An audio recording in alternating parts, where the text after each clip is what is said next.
En esta noche, noche misteriosa, mágica, fantástica, la Cruz del Diablo, una leyenda de Gustavo Adolfo Bécquer, el poeta más representativo del romanticismo español.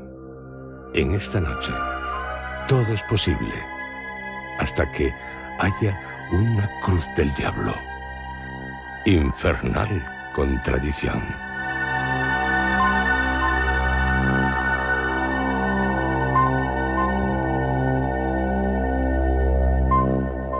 La Cruz del Diablo se publicó en el periódico semanal La Crónica de Ambos Mundos en 1860. La publicación de la leyenda se inició en el número del domingo 21 de octubre, continuó en el del 28 y finalizó en el del 11 de noviembre.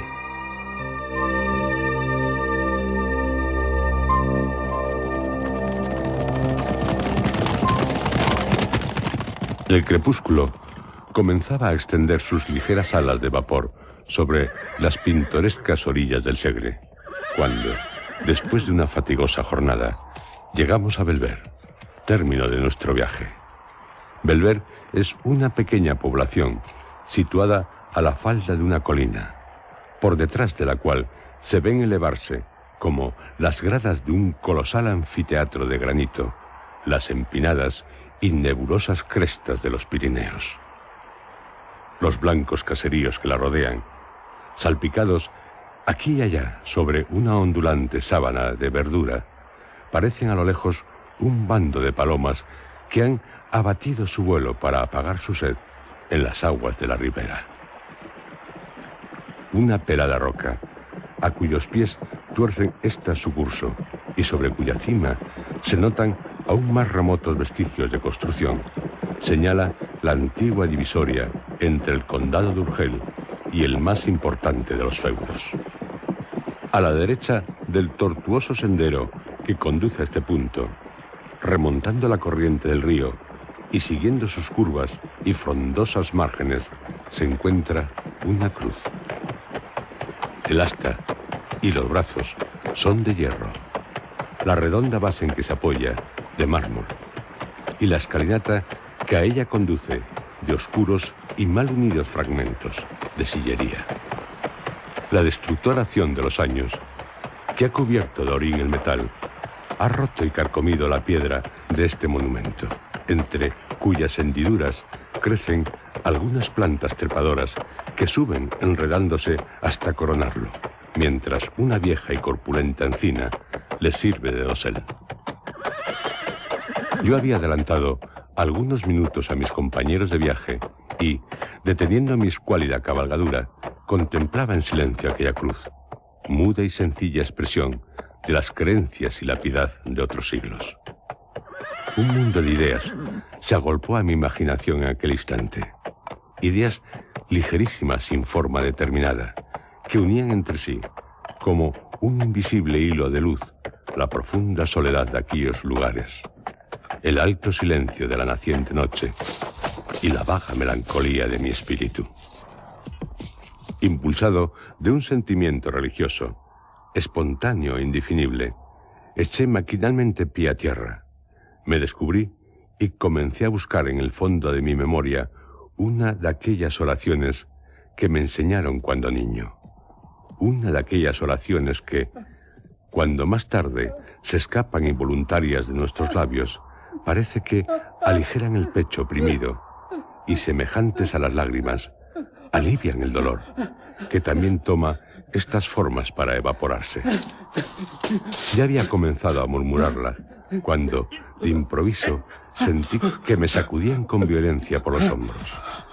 Volví la cara. Un hombre estaba al lado mío. Era uno de nuestros guías, natural del país, el cual, con una indescriptible expresión de terror, pintada en el rostro, pugnaba por arrastrarme consigo y cubrir mi cabeza con el fieltro que aún tenía en mis manos. ¿Pero qué haces? Mi primera mirada, mitad de asombro, mitad de cólera, equivalía a una interrogación enérgica, aunque muda. El pobre hombre, sin cejar en su empeño de alejarme de aquel sitio, contestó a ella con estas palabras, que entonces no pude comprender, pero en las que había un acento de verdad que me sobrecogió. Por la memoria de su madre, por lo más sagrado que tenga en el mundo, señorito, cúbrase usted la cabeza y aléjese más que deprisa de esta cruz.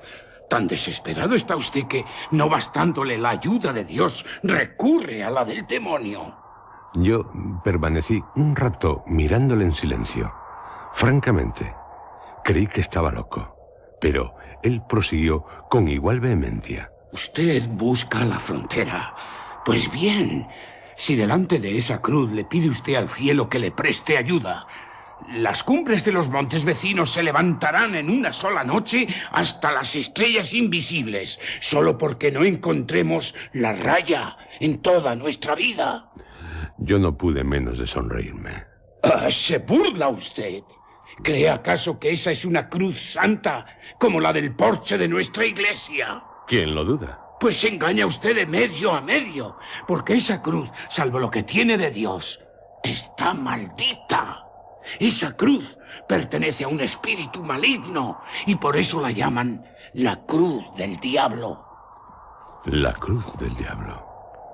Repetí, cediendo a sus instancias, sin darme cuenta a mí mismo del involuntario temor que comenzó a apoderarse de mi espíritu y que me rechazaba como una fuerza desconocida de aquel lugar.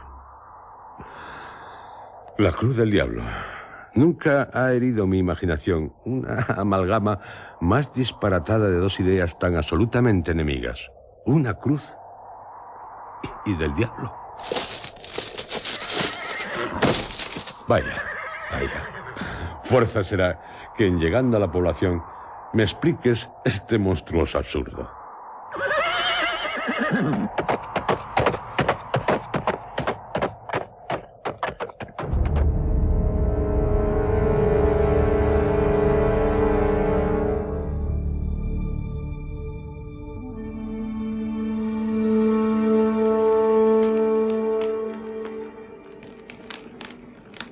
Las llamas rojas y azules se enroscaban chisporroteando a lo largo del grueso tronco de encina que ardía en el ancho hogar.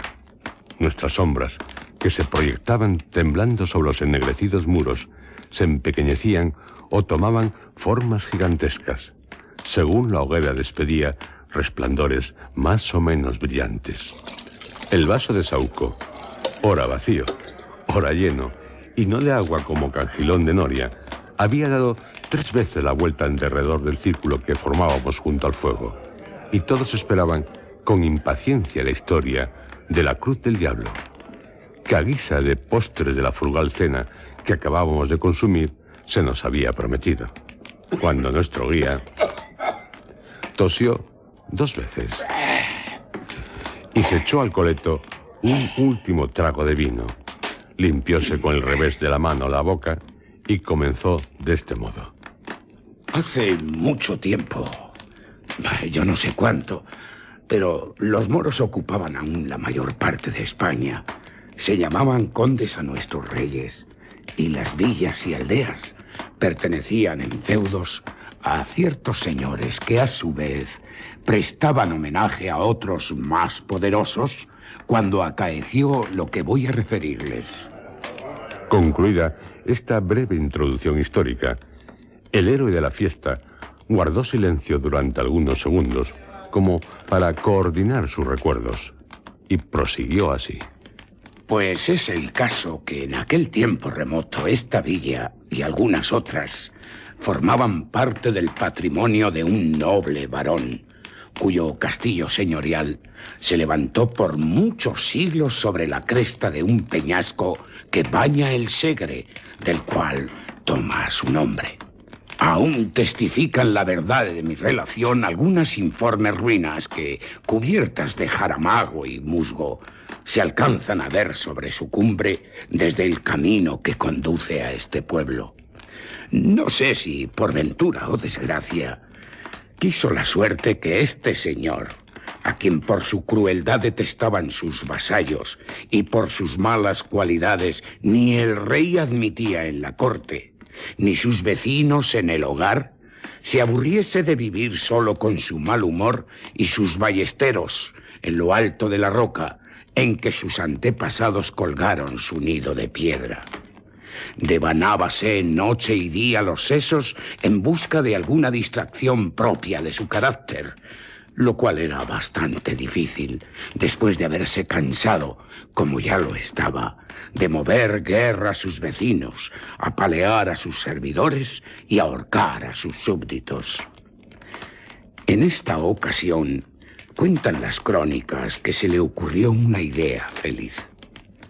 Sabiendo que los cristianos de otras poderosas naciones se aprestaban a partir juntos en una formidable armada a su país maravilloso para conquistar el sepulcro de nuestro Señor Jesucristo, que los moros tenían en su poder, se determinó a marchar en su seguimiento.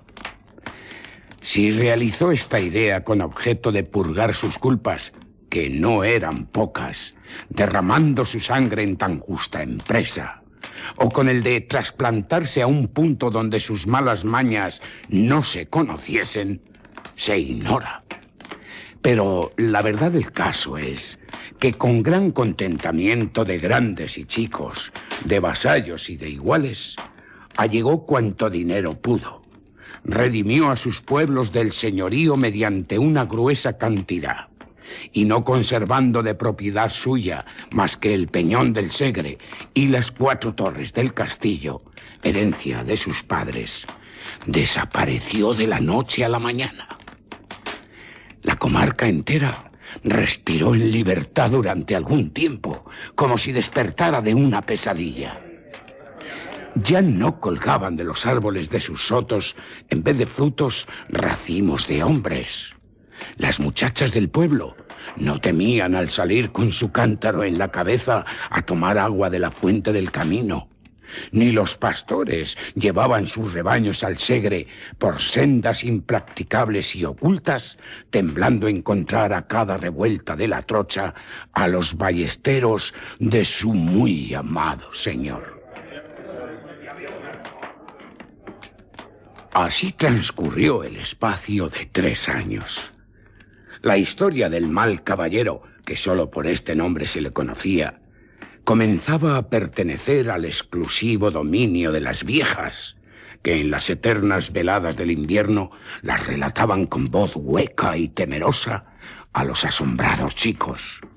Las madres asustaban a los pequeñuelos incorregibles o llorones, diciéndoles que viene el señor del Segre, cuando he aquí que no sé si un día o una noche, si caído del cielo o abortado de los profundos, el temido señor apareció, efectivamente, como suele decirse, en carne y hueso, en mitad de sus antiguos vasallos.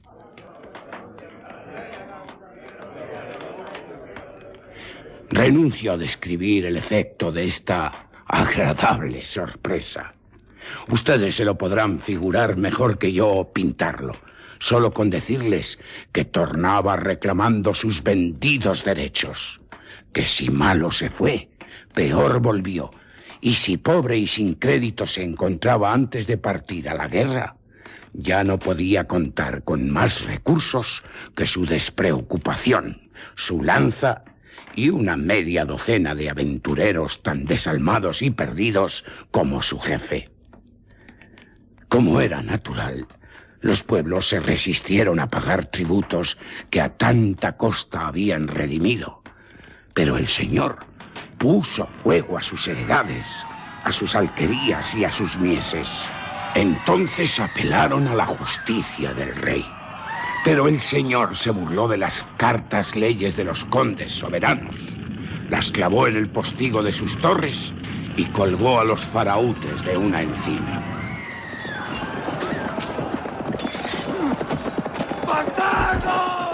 Exasperados y no encontrando otra vía de salvación, se pusieron de acuerdo entre sí, se encomendaron a la divina providencia y tomaron las armas. Pero el señor reunió a sus secuaces, llamó en su ayuda al diablo, se encaramó a su roca y se preparó a la lucha. Esta comenzó terrible y sangrienta. Se peleaba con todas las armas, en todos los sitios y a todas horas, con la espada y el fuego, en la montaña y en la llanura, en el día y durante la noche. Aquello no era pelear para vivir, era vivir para pelear. Al cabo triunfó la justicia. Oigan ustedes cómo.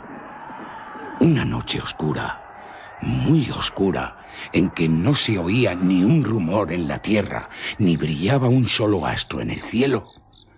Los señores de la fortaleza, engreídos por una reciente victoria, se repartían el botín y, ebrios con el vapor de los licores, en mitad de la loca y estruendosa orgía, entonaban sacrílegos cantares en loor de su infernal patrono.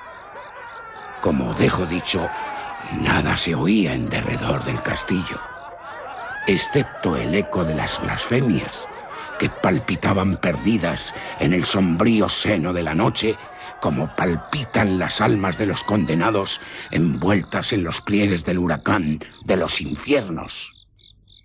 Ya los descuidados centinelas habían fijado algunas veces sus ojos en la villa, que reposaba silenciosa, y se habían dormido sin temor a una sorpresa, apoyados en el grueso tronco de sus lanzas, cuando he aquí que algunos aldeanos, resueltos a morir y protegidos por la sombra, comenzaron a escalar el enhiesto peñón del Segre, a cuya cima tocaron a punto de la medianoche.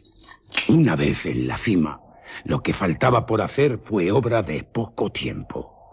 Los centinelas salvaron de un solo salto el valladar que separa al sueño de la muerte. El fuego, aplicado con teas de resina al puente y al rastrillo, se comunicó con la rapidez del relámpago a los muros, y los escaladores, favorecidos por la confusión y abriéndose paso entre las llamas, dieron fin con los habitantes de aquella guarida en un abrir y cerrar de ojos. Oh, todos perecieron. Cuando el cercano día comenzó a blanquear las altas copas de los enebros, humeaban aún los calcinados escombros de las desplomadas torres, y a través de sus anchas brechas, chispeando al herirla la luz, y colgada de uno de los negros pilares de la sala del festín, era fácil divisar la armadura del temido jefe, cuyo cadáver, cubierto de sangre y de polvo, yacía entre los desgarrados tapices y las calientes cenizas, confundido con los de sus oscuros compañeros. El tiempo pasó. Comenzaron los zarzales a rastrear por los desiertos patios, la hiedra a enredarse en los oscuros machones y las campanillas azules a mecerse colgadas de las ruinosas almenas. Los desiguales soplos de la brisa, el graznido de las aves nocturnas y el rumor de los reptiles que se deslizaban entre las altas hierbas turbaban solo de vez en cuando el silencio de muerte de aquel lugar maldecido. Los insepultos huesos de sus antiguos moradores blanqueaban a los rayos de la luna, y aún podía verse el haz de armas del señor del Segre colgado del negro pilar de la sala del festín.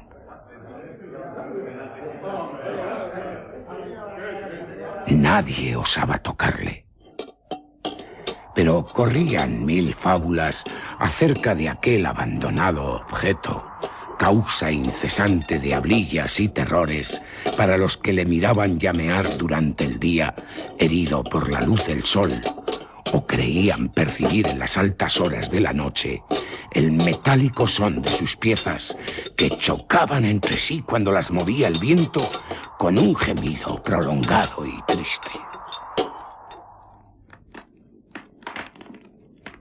A pesar de todos los cuentos que a propósito de la armadura se fraguaron y que en voz baja se repetían unos a otros los habitantes de los alrededores, no pasaban de cuentos, y el único mal más positivo que de ello resultó Se redujo entonces a una dosis de miedo más que regular, que cada uno de por sí se esforzaba en disimular lo posible, haciendo, como suele decirse, de tripas corazón.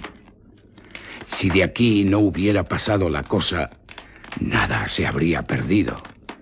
Pero el diablo, que a lo que parece no se encontraba satisfecho de su obra, sin duda con el permiso de Dios y a fin de purgar a la comarca de algunas culpas, volvió a tomar cartas en el asunto.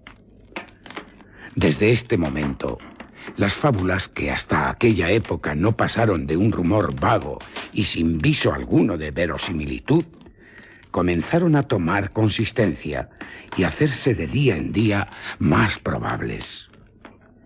En efecto, hacía algunas noches que todo el pueblo había podido observar un extraño fenómeno.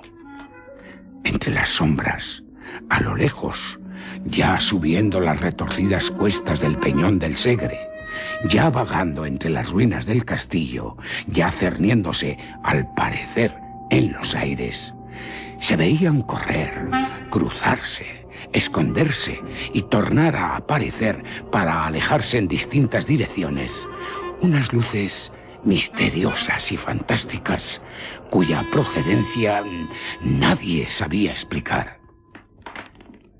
Esto se repitió por 3 o 4 noches durante el intervalo de un mes. Y los confusos aldeanos esperaban ansiosos el resultado de aquellos conciliábulos diabólicos que ciertamente no se hizo aguardar mucho cuando 3 o 4 alquerías incendiadas, varias reses desaparecidas y los cadáveres de algunos caminantes despeñados en los precipicios pusieron en alarma todo el territorio en 10 leguas a la redonda. Ya no quedó duda alguna. Una banda de malhechores se albergaba en los subterráneos del castillo. Estos, que solo se presentaban al principio muy de tarde en tarde y en determinados puntos del bosque que aún en el día se dilatan a lo largo de la ribera, concluyeron por ocupar casi todos los desfiladeros de las montañas, emboscarse en los caminos, saquear los valles y descender como un torrente a la llanura donde a este quiero, a este no quiero, no dejaban títere con cabeza. Los asesinatos se multiplicaban, las muchachas desaparecían, los niños eran arrancados de las cunas a pesar de los lamentos de las madres para servirlos en diabólicos festines en que, según la creencia general, los vasos sagrados sustraídos de las profanadas iglesias servían de copa. El terror llegó a apoderarse de los ánimos en un grado tal que al toque de oraciones nadie se aventuraba a salir de su casa, en la que no siempre se creían seguros de los bandidos del Peñón. Mas, ¿quiénes eran estos? ¿De dónde habían venido? ¿Cuál era el nombre de su misterioso jefe?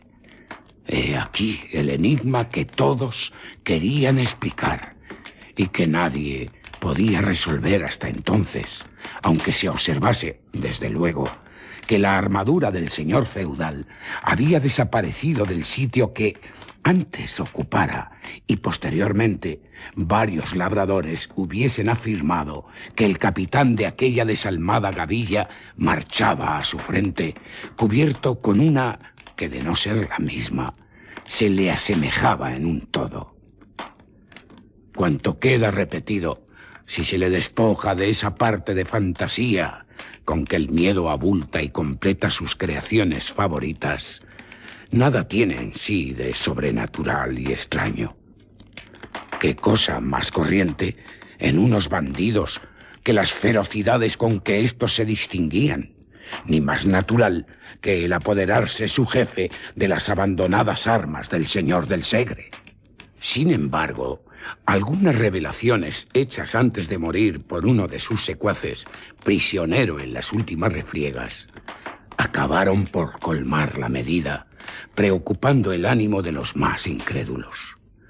Poco más o menos, el contenido de su confesión fue este. Yo pertenezco a una noble familia. Los extravíos de mi juventud, mis locas prodigalidades y mis crímenes, por último, atrajeron sobre mi cabeza la cólera de mis deudos y la maldición de mi padre, que me desheredó al expirar.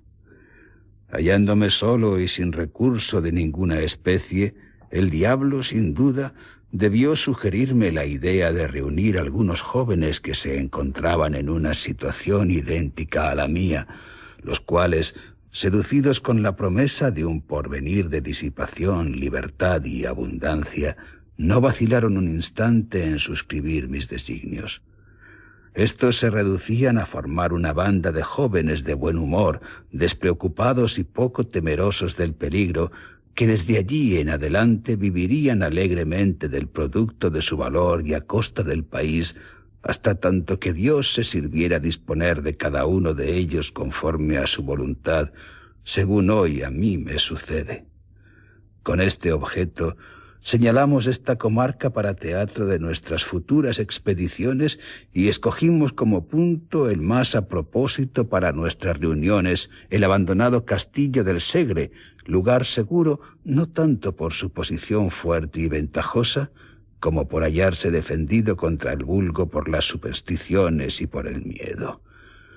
Congregados una noche bajo sus ruinosas arcadas, alrededor de una hoguera que iluminaba con su rojizo resplandor las desiertas galerías, trabóse una acalorada disputa sobre cuál de nosotros había de ser elegido el jefe. Cada uno alegó sus méritos. Yo expuse mis derechos. Ya los unos murmuraban entre sí con ojeadas amenazadoras, ya los otros, con voces descompuestas por la embriaguez, habían puesto la mano sobre el pomo de sus puñales para dirimir la cuestión, cuando de repente oímos un extraño crujir de armas, acompañado de pisadas huecas y sonantes que de cada vez se hacían más distintas. Todos arrojamos a nuestro alrededor una inquieta mirada de desconfianza.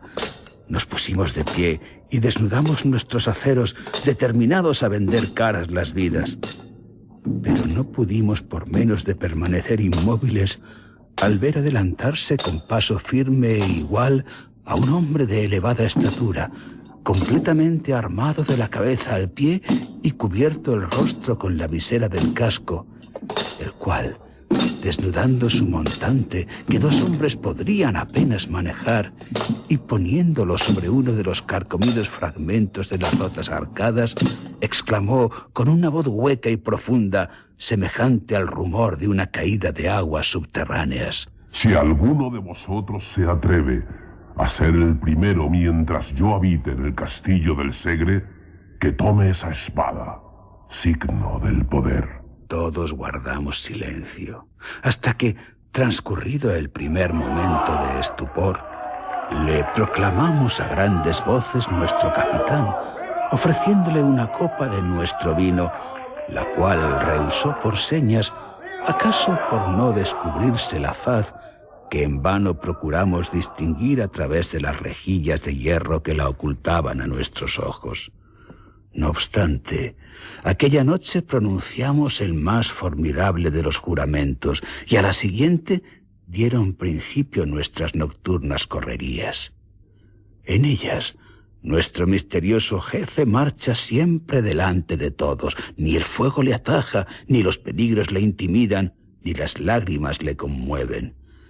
Nunca despliega sus labios, pero cuando la sangre humea en nuestras manos, como cuando los templos se derrumban calcinados por las llamas, cuando las mujeres huyen espantadas entre las ruinas y los niños arrojan gritos de dolor y los ancianos perecen a nuestros golpes, contenta con una carcajada de feroz alegría los gemidos, las imprecaciones y los lamentos. Jamás se desnuda de sus armas, ni abate la visera del casco después de la victoria, ni participa del festín, ni se entrega al sueño. Las espadas que le hieren se hunden entre las piezas de su armadura y ni le causan la muerte, ni se retiran teñidas de sangre. El fuego enrojece su espaldar y su cota y aún prosigue impávido entre las llamas buscando nuevas víctimas. desprecia el oro, aborrece la hermosura y no le inquieta la ambición. Entre nosotros, unos le creen un extravagante, otros un noble arruinado que por un resto de pudor se tapa la cara, y no falta quien se encuentra convencido de que es el mismo diablo en persona.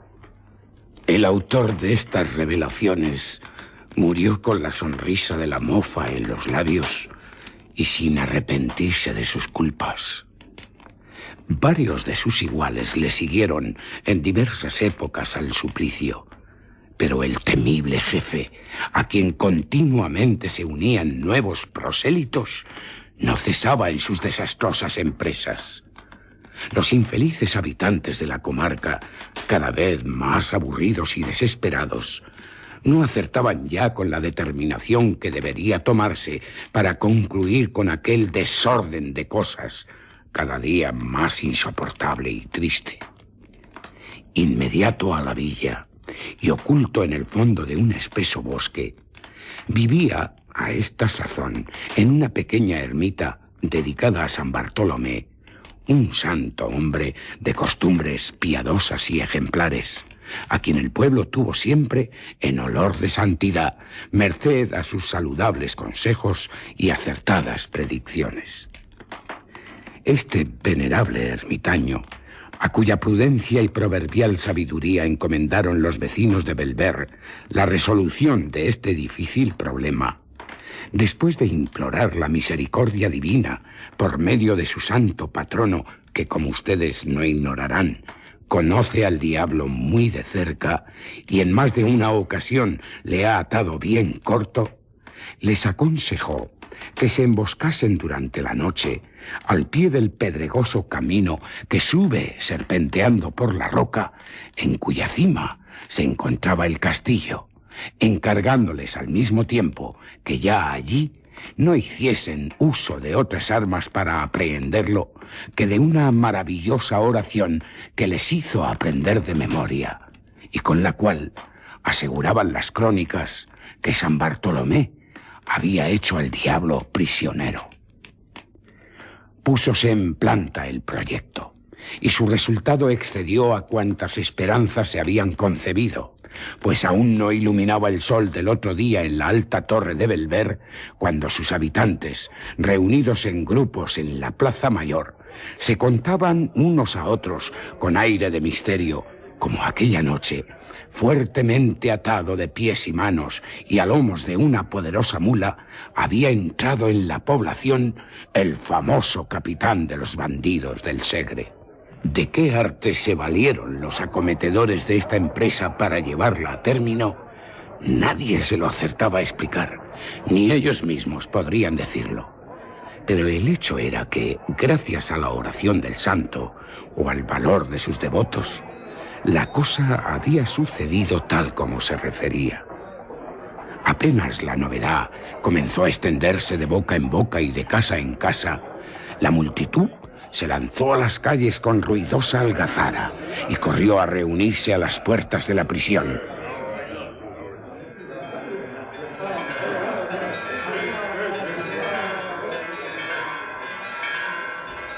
La campana de la parroquia llamó a consejo, y los vecinos más respetables se juntaron en capítulo, y todos aguardaban ansiosos la hora en que el reo había de comparecer ante sus improvisados jueces.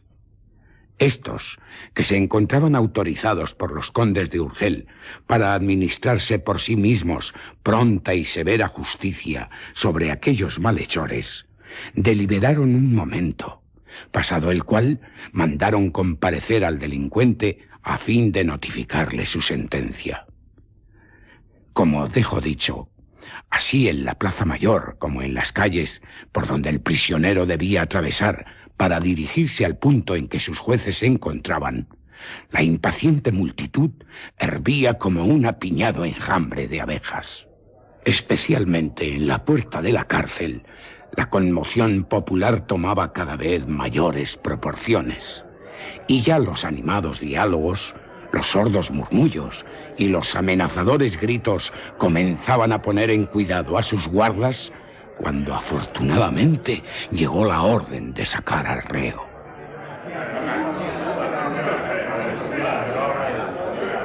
Al parecer bajo el macizo arco de la portada de su prisión, completamente vestido de todas armas y cubierto el rostro por la visera, un sordo y prolongado murmullo de admiración y de sorpresa se elevó de entre las compactas masas del pueblo, que se abrían con dificultad para dejarle paso. Todos habían reconocido en aquella armadura la del Señor del Segre. Aquella armadura, objeto de las más sombrías tradiciones, mientras se la vio suspendida de los arruinados muros de la fortaleza maldita. Las armas eran aquellas, no cabía duda alguna. Todos habían visto flotar el negro penacho de su cimera en los combates que en un tiempo trabaran contra su señor. Todos lo habían visto agitarse al soplo de la brisa del crepúsculo en la hiedra del calcinado pilar en que quedaron colgadas a la muerte de su dueño.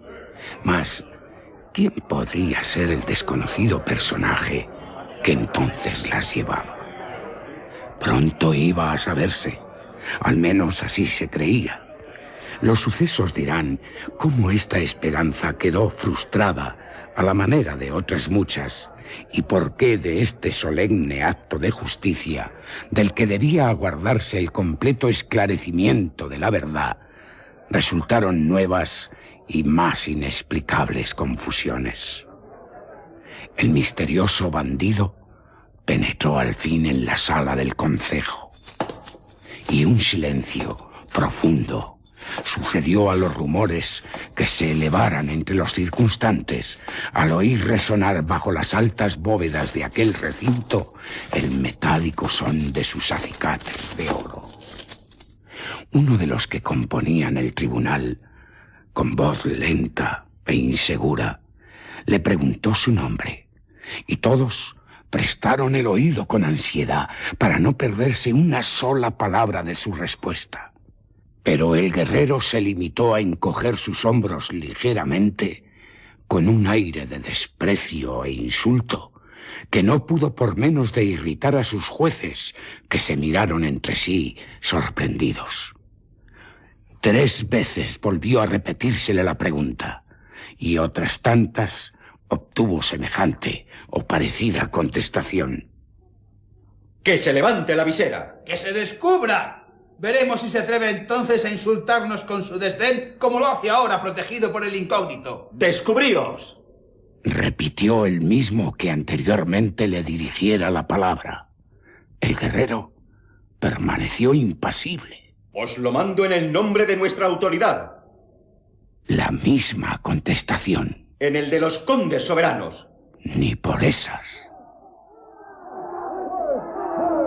La indignación llegó a su colmo, hasta el punto que uno de sus guardas, lanzándose sobre el reo, cuya pertinencia en callar bastaría a apurar la paciencia de un santo, le abrió violentamente la visera. Un grito de general sorpresa se escapó del auditorio, que permaneció por un instante herido de un inconcebible estupor. La cosa no era para menos. El casco, cuya férrea visera se veía en parte levantada hasta la frente, en parte caída sobre la brillante gola de acero, estaba vacío, completamente vacío. Cuando pasado ya el primer momento de terror quisieron tocarle, la armadura se estremeció ligeramente y, descomponiéndose en piezas, cayó al suelo con un ruido sordo y extraño.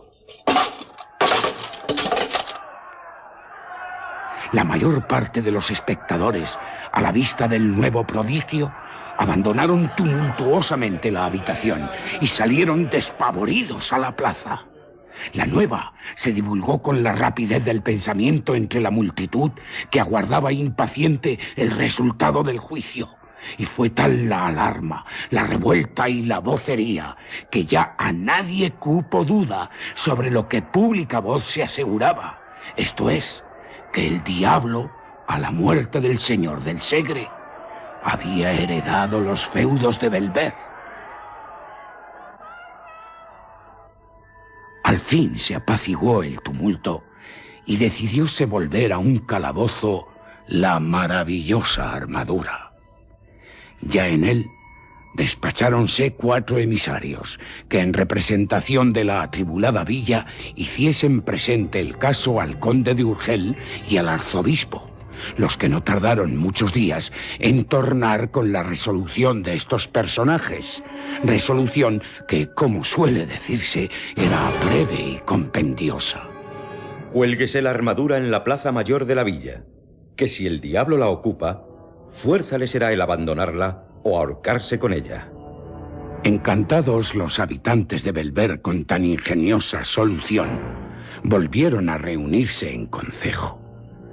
Mandaron levantar una horca en la plaza, y cuando ya la multitud ocupaba sus avenidas, se dirigieron a la cárcel por las armas en corporación y con toda la solemnidad que la importancia del caso requería. Cuando la respetable comitiva llegó al macizo arco que daba entrada al edificio, un hombre pálido se arrojó al suelo en presencia de los aturdidos circunstantes, exclamando: Perdón, señores, perdón. ¿Perdón? ¿Para quién? ¿Para el diablo que habita dentro de la armadura del señor del Segre? Para mí. Prosiguió con voz trémula el infeliz, en quien todos reconocieron al alcalde de las prisiones. Para mí, porque las armas han desaparecido. Al oír estas palabras, el asombro se pintó en el rostro de cuantos se encontraban en el pórtico, que mudos e inmóviles hubieran permanecido en la posición en que se encontraban, Dios sabe hasta cuándo, si la siguiente relación del aterrado alcalde no les hubiera hecho agruparse a su alrededor para escuchar con avidez. Perdonadme, señores. Perdonadme, yo no os ocultaré nada, siquiera sea en contra mía. Todos guardaban silencio y prosiguió: Yo no acertaré nunca a dar la razón, pero es el caso que la historia de las armas vacías me pareció siempre una fábula tejida en favor de algún noble personaje a quien tal vez altas razones de conveniencia pública no permitían descubrir ni castigar. En esta creencia estuve siempre, creencia en que no podía menos de confirmarme la inmovilidad en que se encontraban desde que por segunda vez tornaron a la cárcel traídas del concejo. En vano una noche y otra deseando sorprender su misterio. Sí, misterios en ella había. Me levantaba poco a poco y aplicaba el oído a los intersticios de la ferrada puerta de su calabozo. Ni un rumor se percibía. En vano procuré observarlas a través de un pequeño agujero producido en el muro. Arrojadas sobre un poco de paja y en uno de los más oscuros rincones permanecían un día y otro descompuestas e inmóviles. Una noche, por último, y deseando convencerme por mí mismo de que aquel objeto de terror nada tenía de misterioso, encendí una linterna, bajé a las prisiones, levanté sus dobles aldabas y no cuidando siquiera, tanta era mi fe en que todo no pasaba de un cuento, de cerrar las puertas tras de mí, penetré en el calabozo. Nunca lo hubiera hecho. Apenas anduve algunos pasos, la luz de mi linterna se apagó por sí sola, y mis dientes comenzaron a chocar y mis cabellos a erizarse. Turbando el profundo silencio que me rodeaba, había oído como un ruido de hierros que se removían y chocaban al unirse entre las sombras. Mi primer movimiento fue arrojarme a la puerta para cerrar el paso, pero al asir sus hojas sentí sobre mis hombros una mano formidable, cubierta por un guantelete, que después de sacudirme con violencia me derribó sobre el umbral. Allí permanecí hasta la mañana siguiente, cuando me encontraron mis servidores, falto de sentido, y recordando solo que después de mi caída había creído percibir confusamente como unas pisadas sonoras, al compás de las cuales resonaba un rumor de espuelas que poco a poco se fue alejando hasta perderse. Cuando concluyó el alcalde, reinó un silencio profundo, al que siguió luego un infernal concierto de lamentaciones, gritos y amenazas. Trabajo costó a los más pacíficos el contener al pueblo, que furioso con la novedad pedía a grandes voces la muerte del curioso autor de su nueva desgracia. Al cabo, logróse apaciguar el tumulto y comenzaron a disponerse a una nueva persecución. Esta obtuvo también un resultado satisfactorio. Al cabo de algunos días, la armadura volvió a encontrarse en poder de sus perseguidores.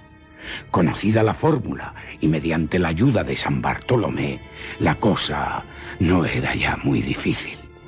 Pero aún quedaba algo por hacer, pues en vano, a fin de sujetarla, la colgaron de una horca. En vano emplearon la más exquisita vigilancia con el objeto de quitarle toda ocasión de escaparse por esos mundos.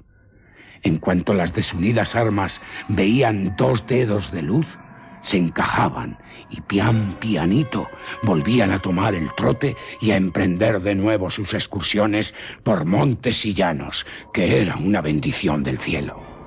Aquello era el cuento de nunca acabar. En tan angustiosa situación, los vecinos se repartieron entre sí las piezas de la armadura, que acaso por 100ª vez se encontraba en sus manos, y rogaron al piadoso eremita, que un día los iluminó con sus consejos, decidiera lo que debía hacerse con ella. El santo varón ordenó al pueblo una penitencia general. Se encerró por 3 días en el fondo de la caverna que le servía de asilo, y al cabo de ellos dispuso que se fundiesen las diabólicas armas, y con ellas y algunos sillares del castillo del Segre se levantase una cruz. La operación se llevó a término, aunque no sin que nuevos y aterradores prodigios llenasen de pavor al ánimo de los consternados habitantes de Bellver. En tanto que las piezas arrojadas a las llamas comenzaban a enrojecerse, largos y profundos gemidos parecían escaparse de la ancha hoguera, de entre cuyos troncos saltaban como si estuvieran vivas y sintiesen la acción del fuego. Una tromba de chispas rojas, verdes, azules, danzaban en la cúspide de sus encendidas lenguas y se retorcían crujiendo como si una legión de diablos, cabalgando sobre ellas, pugnasen por libertar a su señor de aquel tormento. Extraña, horrible fue la operación, en tanto que la candente armadura perdía su forma para tomarla de una cruz. Los martillos caían resonando con un espantoso estruendo sobre el yunque, al que 20 trabajadores vigorosos sujetaban las barras del hirviente metal que palpitaba y gemía al sentir los golpes. Ya se extendían los brazos del signo de nuestra redención. Ya comenzaba a formarse la cabecera, cuando la diabólica y encendida masa se retorcía de nuevo como en una convulsión espantosa, y rodeándose el cuerpo de los desgraciados que pugnaban por desasirse de sus abrazos de muerte, se enroscaba en anillos como una culebra, o se contraía en zigzag como un relámpago.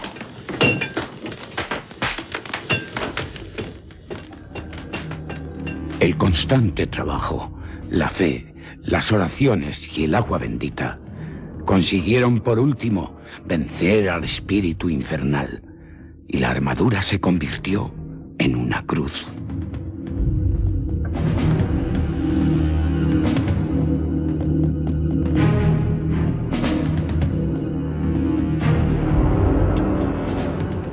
Esa cruz es la que hoy habéis visto, y a la cual se encuentra sujeto el diablo que le presta su nombre.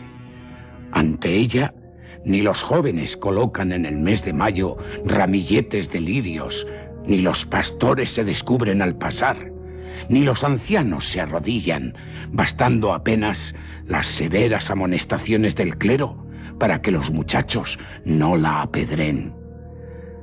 Dios ha cerrado sus oídos a cuantas plegarias se le dirigen en su presencia. En el invierno, los lobos se reúnen en manadas junto al enebro que la protege para lanzarse sobre las reses. Los bandidos esperan a su sombra a los caminantes que entierran a su pie después que los asesinan.